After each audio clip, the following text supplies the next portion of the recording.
All right, welcome.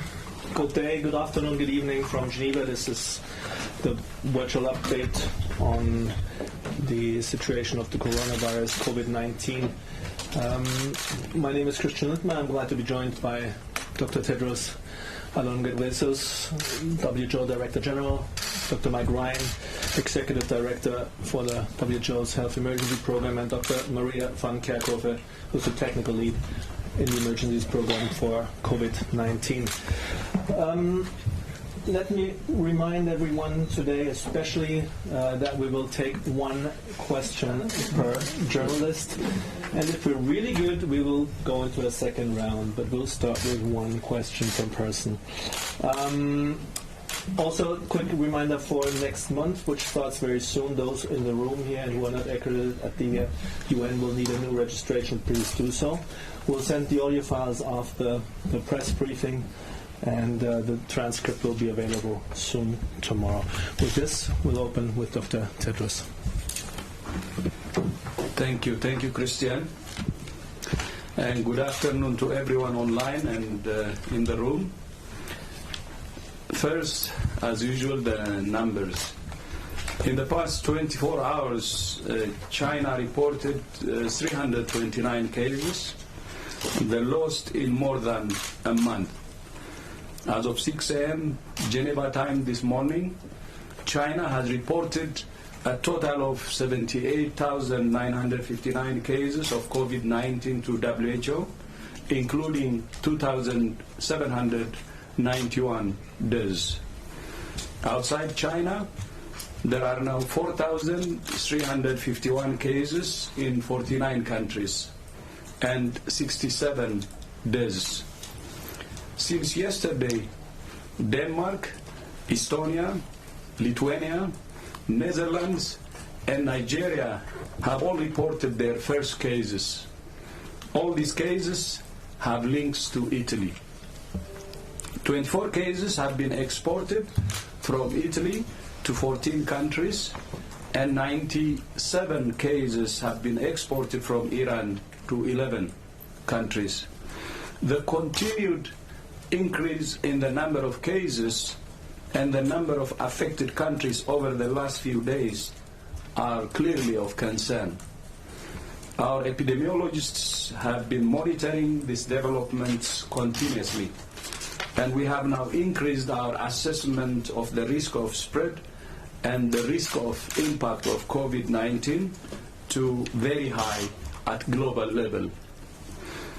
What we see at the moment are linked epidemics of COVID-19 in several countries, but most cases can still be traced to known contacts or clusters of cases. We do not see evidence as yet that the virus is spreading freely in communities.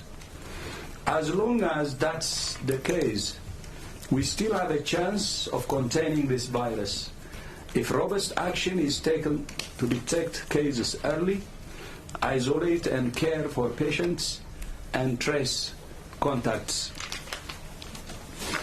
As I said yesterday, there are different scenarios in different countries and different scenarios within the same country.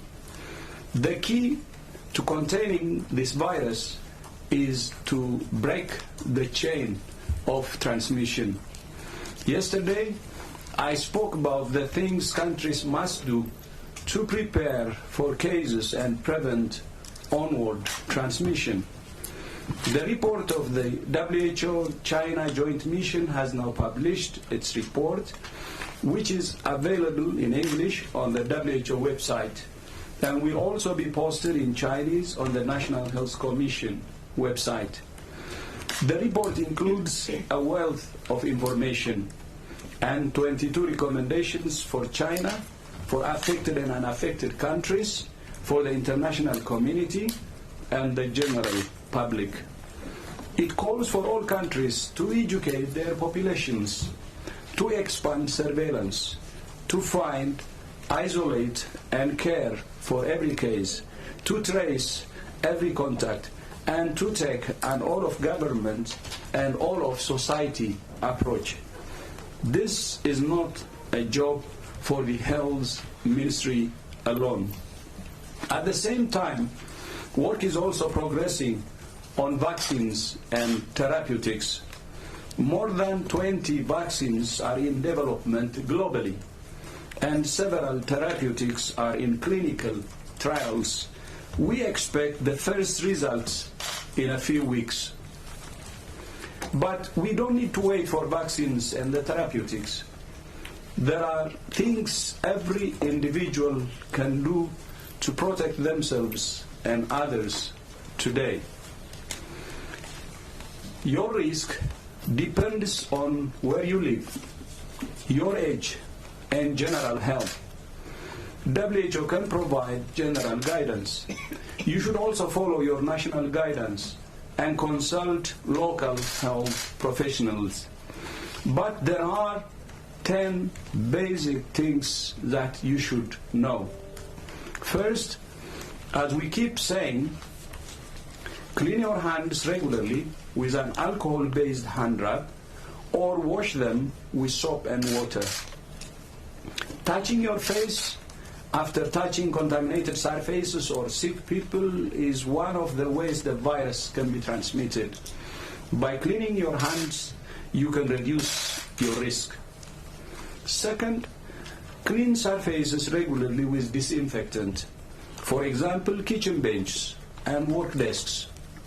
Third, educate yourself about COVID-19. Make sure your information comes from reliable sources. Your local or national public health agency, the WHO website, or your local health professional. Everyone should know the symptoms. For most people, it starts with a fever and a dry cough, not a runny nose. Most people will have mild disease and get better without needing any special care. Fourth, avoiding traveling if you have a fever or cough. And if you become sick while on flight, inform the crew immediately. Once you get home, make contact with a health professional and tell them about where you have been. Fifth, if you cough or sneeze, do it in your sleep or use a tissue. Dispose of the tissue immediately into a closed rubbish bin and then clean your hands. Sixth, if you're over 60 years old or if you have an underlying condition like cardiovascular disease, a respiratory condition or diabetes, you have a higher risk of developing severe disease. You may wish to take extra precaution to avoid crowded areas or places where you might interact with people who are sick. Seventh, for everyone, if you feel unwell, stay at home and call your doctor for local health professional or local health professional. He or she will ask some questions about your symptoms, where you have been and who you have had contact with. This will help to make sure you get the right advice, are directed to the right health facility, and will prevent you from infecting others. Eighth, if you're sick, stay at home and eat and sleep separately from your family. Use different utensils and cutlery to eat. Ninth, if you develop shortness of breath, call your doctor and seek care immediately. And 10th, it's normal and understandable to feel anxious, especially if you live in a country or community that has been affected. Find out what you can do in your community. Discuss how to stay safe with your workplace, school, or place of worship. Together we're powerful. Containment starts with you. Our greatest enemy right now is not the virus itself. It's fear, rumors, and stigma. And our greatest asset are facts, reason, and solidarity. I thank you. Thank you very much, Dr. Tedros.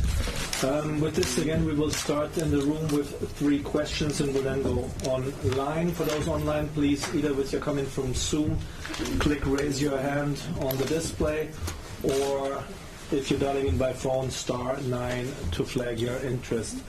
And in the room, we'll start with Gabriela from Mexico, and please introduce yourself. Thank you. Gabriela Sotomayor, Mexico Proceso. Dr. Tedros, Mexico just confirmed 2 cases of coronavirus related to Italy. My question is, what is your advice, and is there less risk in Mexico because of the weather? Because it's hot in Mexico right now, and it's the ending of the influenza season, and the importance, if you can clarify really to Mexican population, the importance or the difference between mitigation and containment. Thank you very much.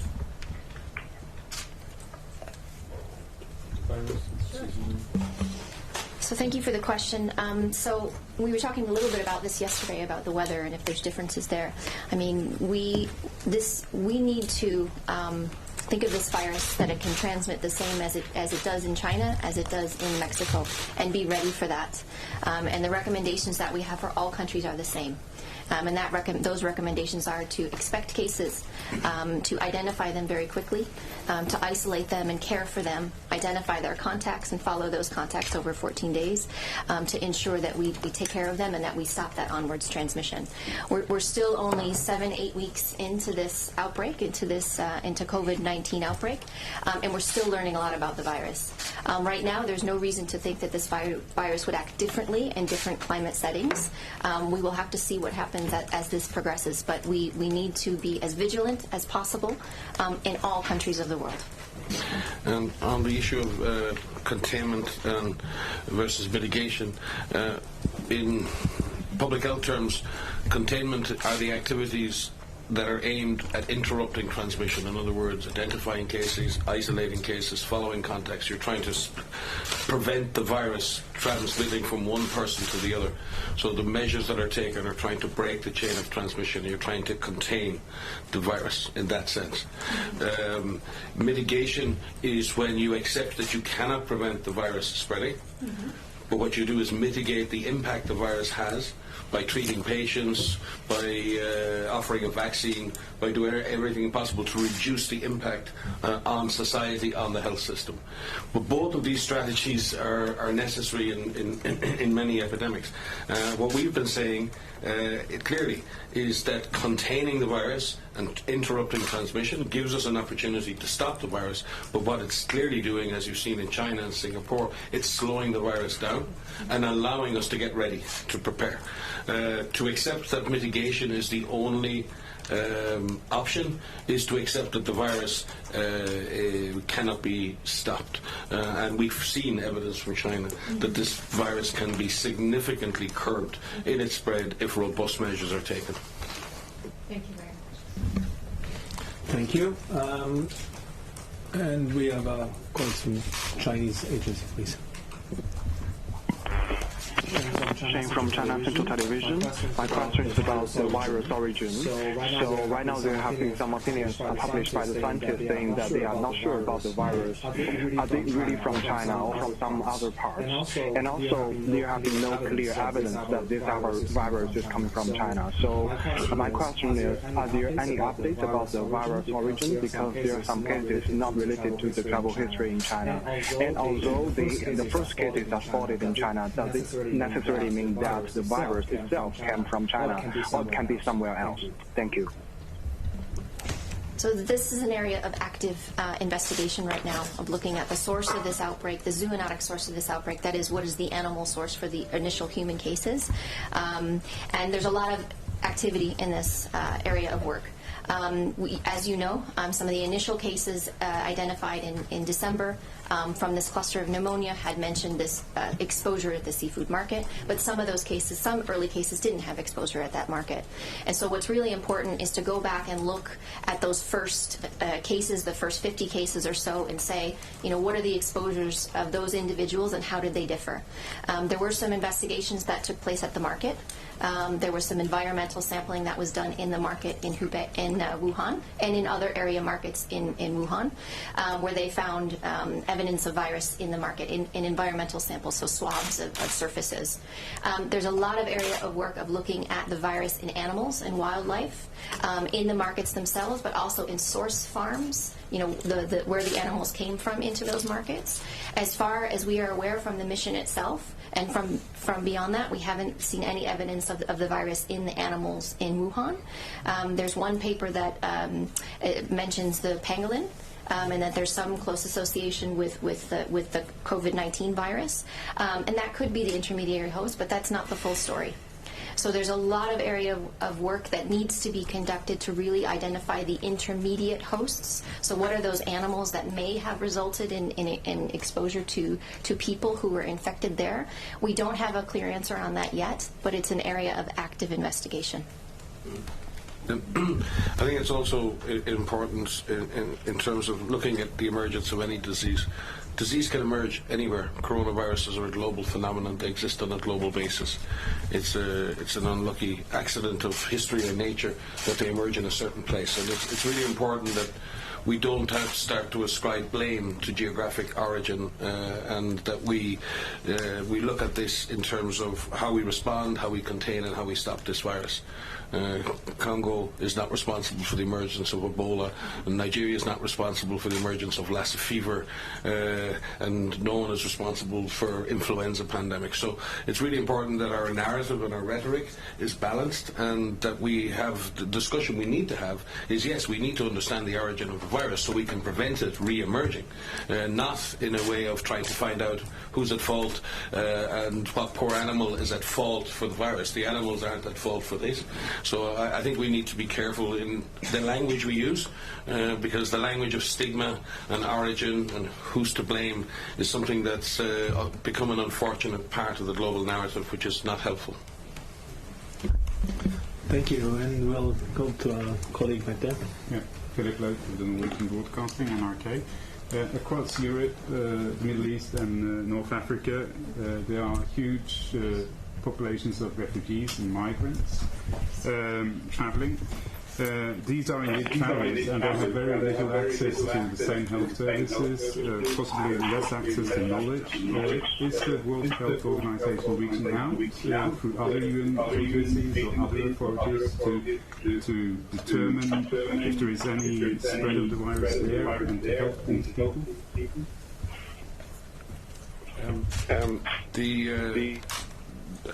A number of weeks ago, the Director General spoke with and wrote to the Secretary General to trigger the UN Crisis Management Policy, which resulted in the Secretary General creating a UN Crisis Management Team, which I lead, and we have brought together all of the key agencies across the United Nations systems, the humanitarian, the scientific, the World Bank on the finance side, UNICEF on the social side. We have a core group of 12 agencies who constantly work and interact together, and we've created subgroups. The World Bank are leading on economic impact analysis, UNICEF are leading on social impact analysis, ICAO and others are leading on travel impacts, and our colleagues at OCHA, under the leadership of Mark Lowcock, have been leading at looking at potential humanitarian impacts or impacts on our humanitarian operations at country level. We've also worked very closely with resident coordinators of the UN system. They're leading at country level in support of governments with the technical support of WHO. So yes, equally there's a supply chain subgroup as part of the CMT, which is WFP working with UNICEF UNICEF and WHO looking at supply chains, not only for medical equipment, but for food supplies, for food programs, so that global supply chains for many things are being managed. We've also integrated a lot of our risk communication work across the UN system with UNICEF. So I would say that the UN has really come together very significantly for a one UN response, and certainly vulnerable populations, particularly those people living in conflict, refugees and migrants in particular, are at the centre of our concerns. And Dr. Tedros has said this consistently. We are concerned for populations that are in zones of fragility and conflict, particularly those people who don't have access to essential health services. They lie very exposed, but they're also very exposed to cholera, they're very exposed to measles, they're very exposed to many other pathogens, and we have a huge responsibility not only to prevent COVID-19 affecting those populations, but to also serve them with the basic life-saving interventions that they need. So I would argue the UN has come together quite well on this. Yeah, maybe just to add one, Mike had already said everything, and we also expect each and every country to take care of refugees and migrants in their borders, and they should not leave anyone behind, because any one case can trigger a fire, actually spark a fire. So that's why each country should also be responsible and take care of refugees and migrants within its border. Thank you very much for these comments. And before we go on the line, we'll take one more question from the room from our colleague from Iran. Abadi from Iran International TV. Dear doctors, we understood that as early as next week you're going to send a delegation to Iran. I was wondering what would be the mission of this delegation and who would be participating in the mission? Yes, we are sending a team. In fact, the team would be there by now, but there are severe issues with getting flights and access to Iran right now. And we thank the governments of UAE and other governments who are facilitating the process of not only getting teams, but getting medical supplies and other important items. So yes, the team will be multidisciplinary. It will contain epidemiologists, clinicians, and prevention and control professionals. We are sending teams to many countries. At the moment, WHO has small teams in 18 priority countries in the African region. We are sending teams to many countries in the Eastern Mediterranean region, including Afghanistan, Iraq, and our regional office for the Americas continues to support preparedness across the Americas and support our colleagues in Brazil and obviously now in Mexico. Our job is to be ready to provide technical advice and operational support to any of our member states who request it or require it. But that is placing a lot of pressure on our systems too, as this epidemic involves more and more countries. Yeah, so one more to add to what Mike said. The United Arab Emirates is helping on this, and we have discussed with United Arab Emirates and hope on Sunday earliest, and if not by Monday, we should have the people on the ground. And I would like to appreciate the solidarity coming from UAE. Thank you. Thank you, and with this we go online. I would like to first call on the colleague from the Forbes magazine. Can you hear us?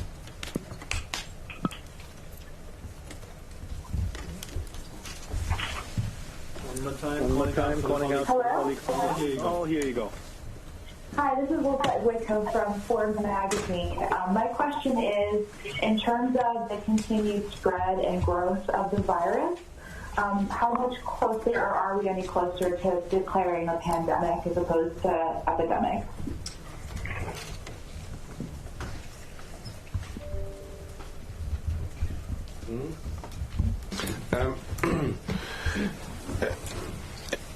A pandemic is is a unique situation in which we believe that all citizens on the planet will likely be exposed to a virus within a defined period of time. We could say that, and I've said in previous press conferences, if this was influenza, we would probably have called this as a pandemic by now. But what we've seen with this virus is that with containment measures, with robust public health response, the course of this epidemic, or these multiple epidemics, can be significantly altered. And to declare a pandemic, it is unhelpful to do that when you're still trying to contain a disease. A pandemic is also a word that may be attractive at a global level to describe an event, but it's not necessarily so if you're one of the 2 billion people living in countries with weaker health systems, because what's in that sense you're accepting, as I said to my colleague from Mexico, is that you now are entering a phase of mitigation, and that you're giving up on the possibility of containing and slowing down the virus. So pandemic as a colloquial term, we've seen the pandemic of obesity or the pandemic of HIV or all of these words that are used.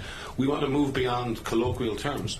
If we say there's a pandemic of coronavirus, we're essentially accepting that every human on the planet will be exposed to that virus. The data does not support that as yet, and China have clearly shown that that's not necessarily the natural outcome of this event. If we take action, if we move quickly, if we do the things we need to do, that does not need to be the history of this event. But if we don't take action, if we don't move, if we don't prepare, if we don't get ready, that may be a future that we have to experience and we have to endure. So much of the future of this epidemic is not in the hands of the virus. A lot of the future of this epidemic is in the hands of ourselves. And those countries who've taken control, who've taken responsibility, have clearly shown that a lot can be done to stop this virus. Thank you. With this, we move to Marianne Benitez from Hong Kong. Please introduce your station, please. Hi. Thank you. I'd like to ask Dr.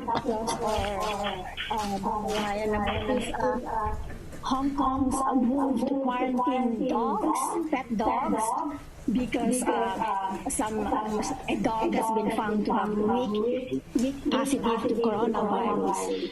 And they're making sure, that these pets would be taken care of by the AFCD and treated if ever, it shows symptoms. Or there's also a possibility that it's environmental contamination. The other thing is the mask again, all Japan are running out of stock. So what will the WHO do about it? Thank you. I will leave the question on man's best friend to Maria, but on the issue of masks and other protective equipment, yes, there are severe strains on protective equipment around the world. What we're most concerned about, and again, Dr. Tedros has said this again and again, our primary concern here is to ensure that our frontline health workers are protected and that they have the equipment they need to do their jobs. So when we talk about protective equipment and masks, we're talking about that very specific specialized material that's needed, and that is under significant pressure. It is inappropriate for that type of material to be used in a general public circumstance. Those countries who are, and many people are, wearing the normal surgical masks, that is something that WHO has been clear on in the past. Wearing a mask can prevent you wearing the mask from giving the disease to someone else. There are limits to how a mask can protect you from being infected, and we've said that the most important thing everyone can do is wash your hands, keep your hands away from your face, observe very precise hygiene. Tedros, I think, has just been through the list of things that you absolutely need to do. Having said that, we do not criticize people who wear masks. People do what they feel is necessary to protect themselves, but the not having a mask, and again it's important, not having a mask does not necessarily put you at any increase of contracting this disease. Keep your hands clean, observe hygiene. That is the most effective thing to do. We are disappointed that we're not able to guarantee proper protective equipment for all healthcare workers, and we're working with many countries and providers to ensure that we prioritise healthcare workers for the most important protective equipment. Maria, on yeah, with dogs. regards, thanks, Mike. With regards to the results from Hong Kong, so we are aware that there was a dog in Hong Kong that tested weekly positive for COVID-19. So we're working with authorities in Hong Kong and scientists in Hong Kong who are testing these animals, the dog, and to understand these results and to understand where or if the dog was actually infected or if the dog picked this up from a contaminated surface, for example. And so we're working with them to understand the results, understand what further testing they're doing, and how they're going to care for these animals. So we'll have to get back to you on some actual answers on that. Thanks. Thank you both. And now I'd like to call on Helen Branswell from Stat News, please. Hi, thanks very much for taking my question. I was hoping you could explain when you think WHO would, what would it take for WHO to say, okay, containment isn't working, focus your attention on mitigation? Because it's a huge list to ask countries to try to find and put out every chain of transmission, and there are opportunity costs of trying to do that. Yeah. Hi, Helen. No, and there is always a trade-off in these two approaches, and we had exactly the same issues when it came to Ebola. Many people said, "Well, this disease is endemic now. There's no point trying to put the effort into containing or contact tracing. We should just accept and try and save lives and develop a vaccine and use the vaccine." There are always this question, and it's a rational question to ask. And that's a decision we need to make collectively as a global community. What is clear is that countries that have focused in on containment and have done that, they have managed to achieve much. What containment is also doing is slowing down the virus. And we've already seen in countries, and quite sophisticated countries, who've had a rapid rise in cases in the last week, are having a trouble coping with the clinical caseloads. And we need to keep this virus slowed down, because health systems around the world, and I mean north and south, are just not ready. So containment isn't just a concept of interrupting transmission and hoping to put the virus back in nature.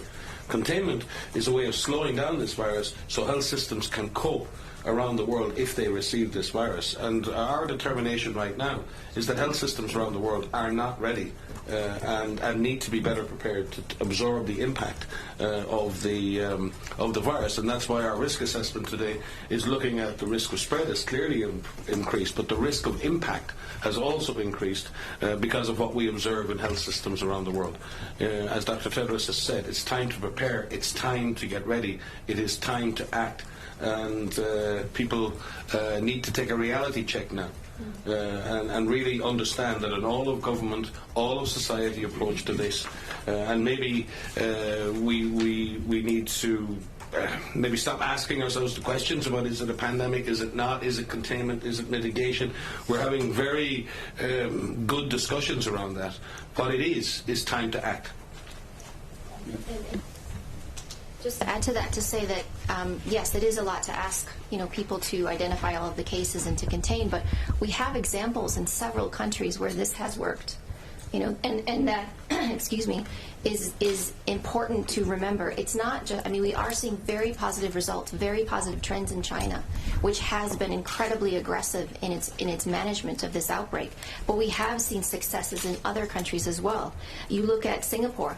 You look at what's happened in terms of the cases that they've had. They're now seeing a rapid decline in cases. You see what happened in Nepal. There was an onward transmission there.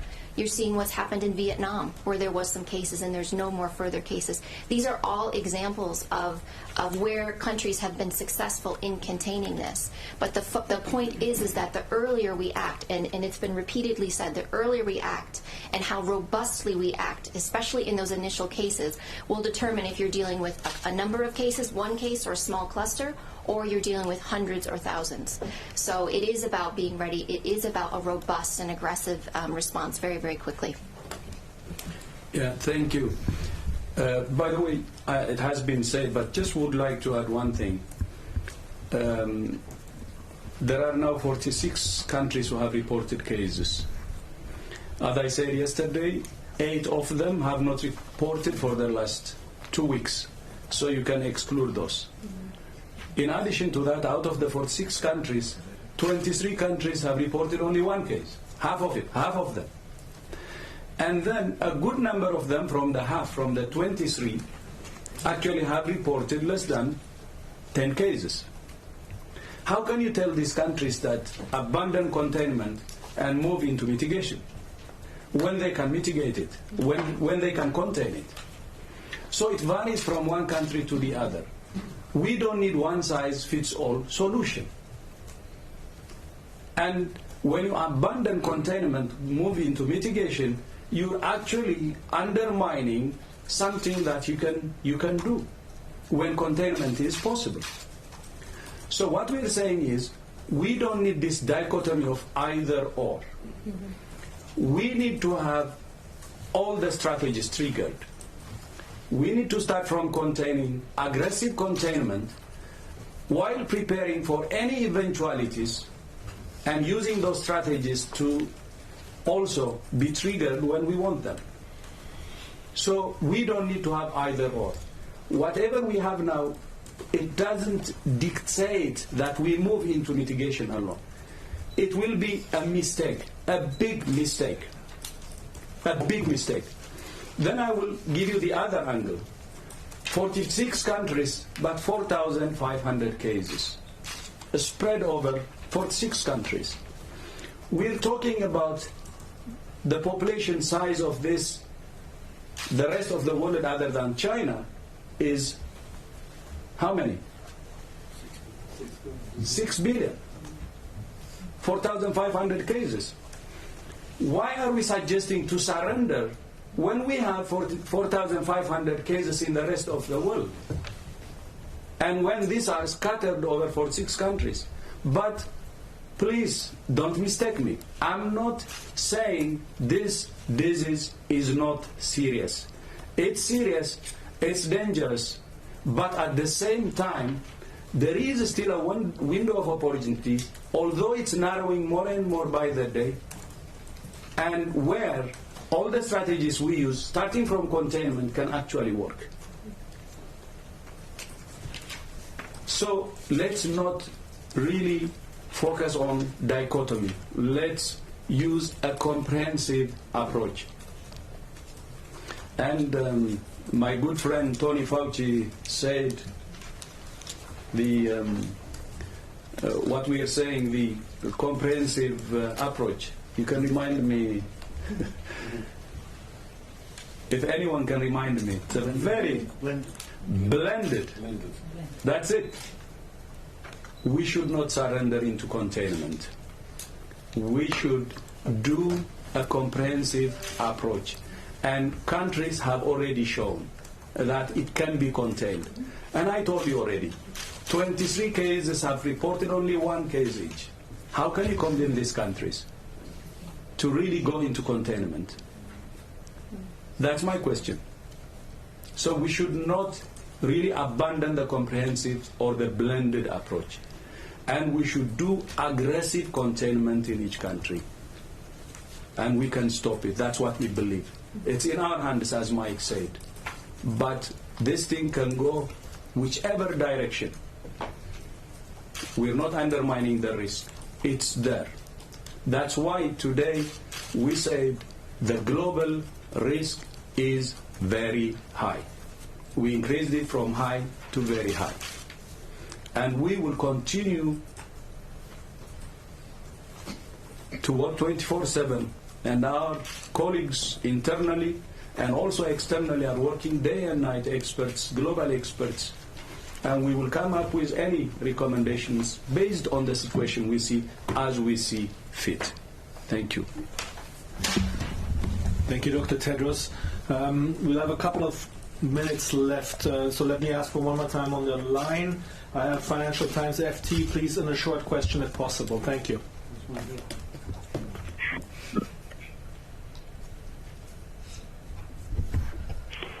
A colleague from Financial Times, do you hear us? Oh yes, I lost you for a moment. Thanks. Clive Cookson from the Financial Times in London. I wanted to ask Dr. Tedros what practical implication, if any, raising the level from high to very high globally has. You've mentioned it a couple of times, but you didn't say whether it makes any practical difference. Is it just a symbolic statement, or should people take practical, do anything practical with it? Thank you.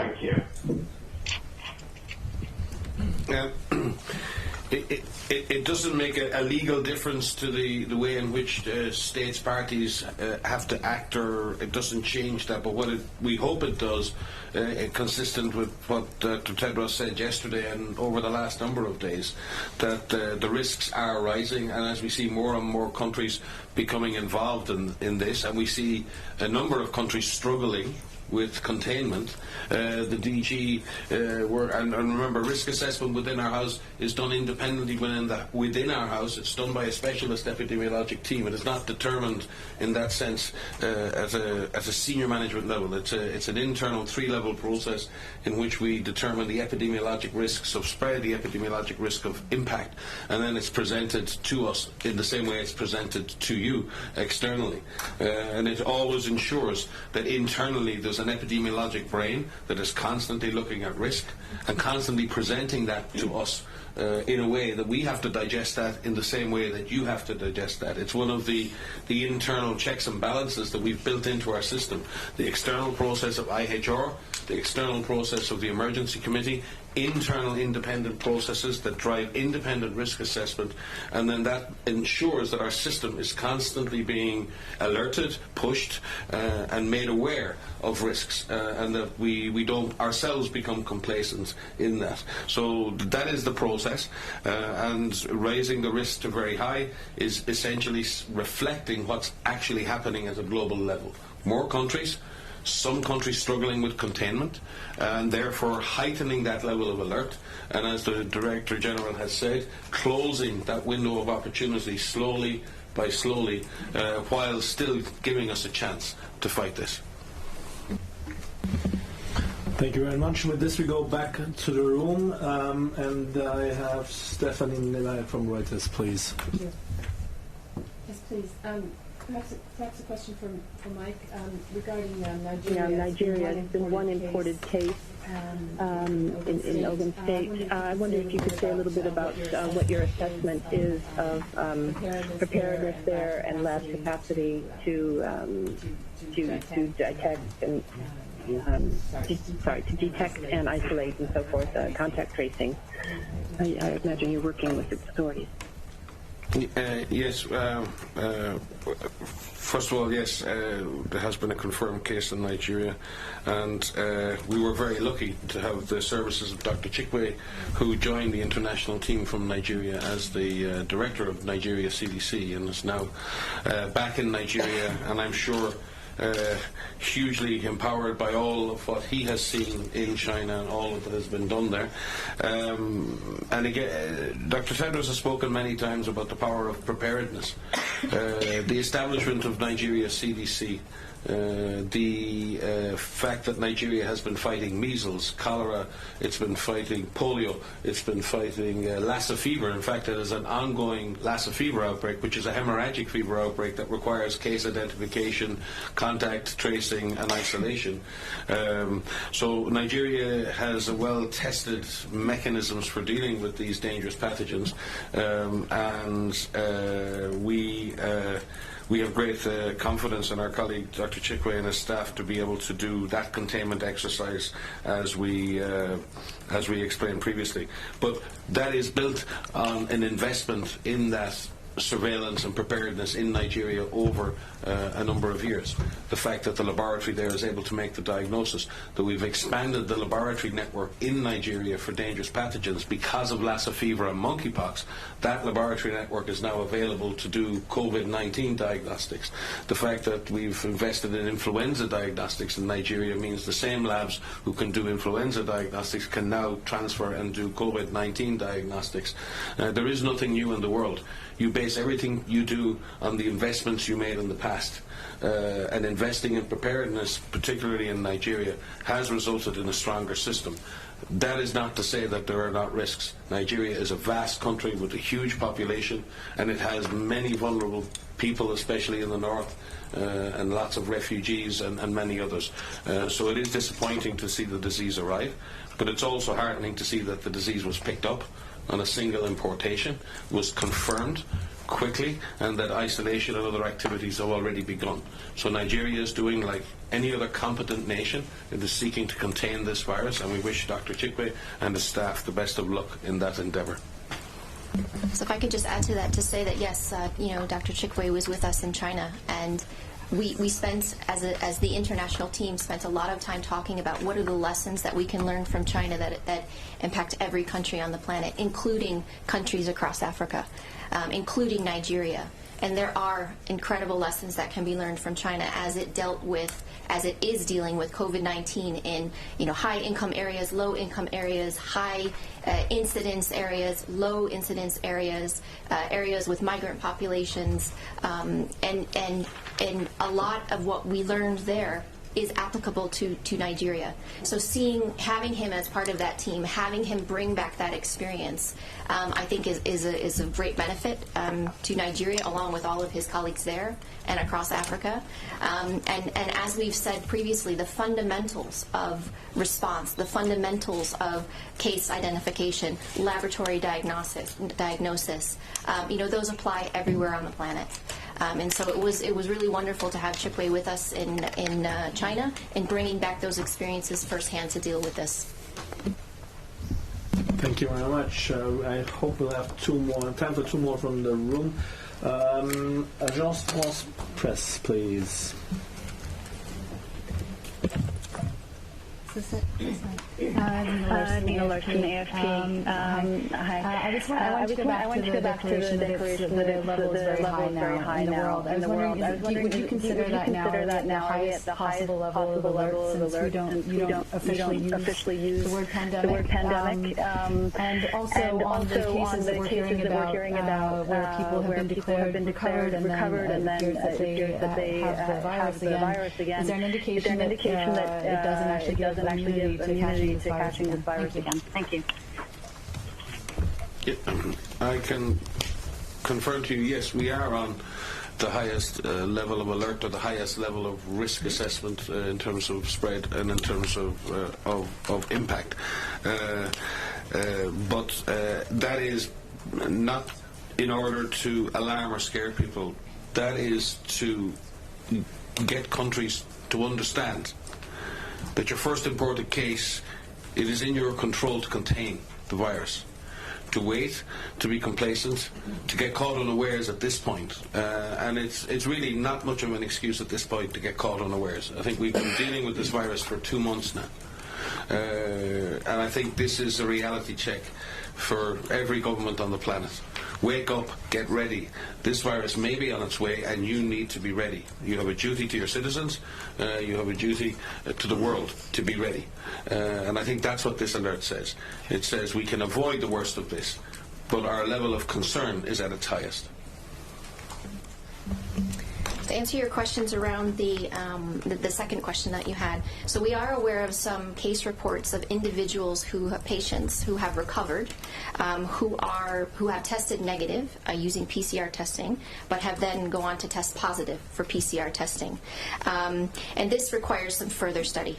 So what we need to understand is, by testing PCR positive, does that actually mean there's a viable virus in those samples? Are they actually shedding live virus?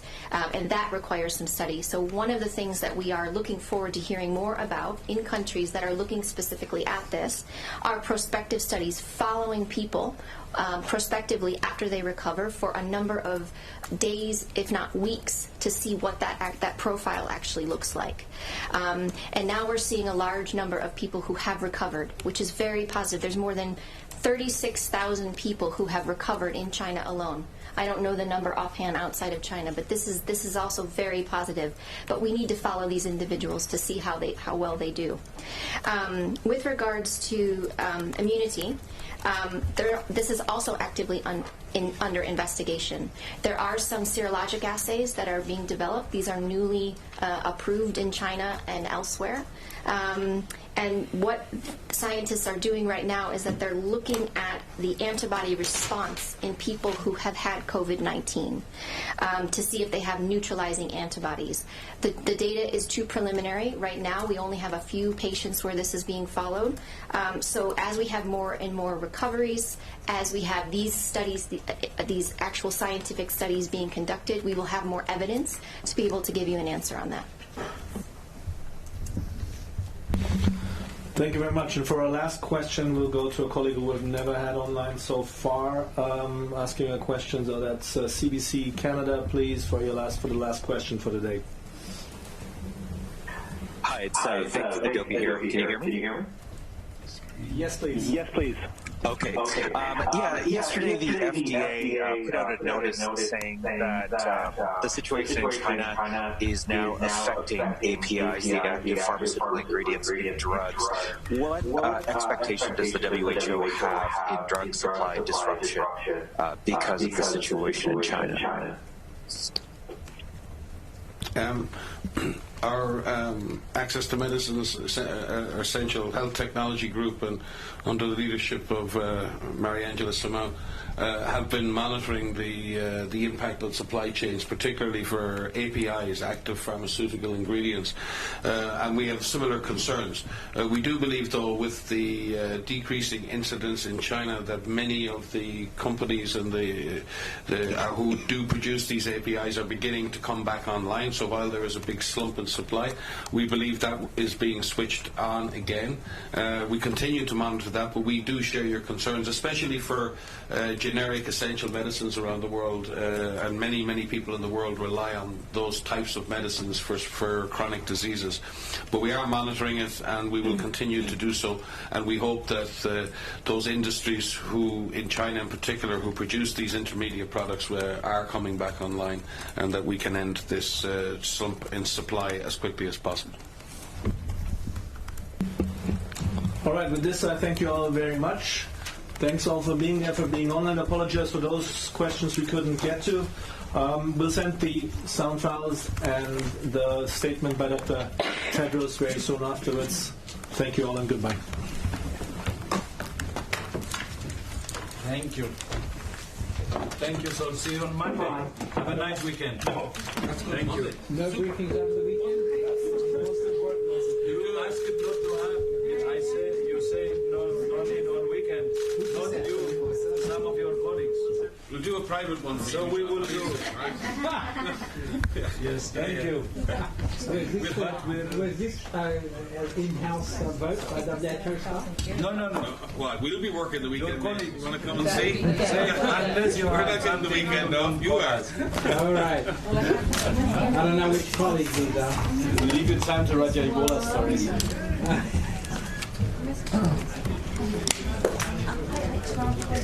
Muchas gracias.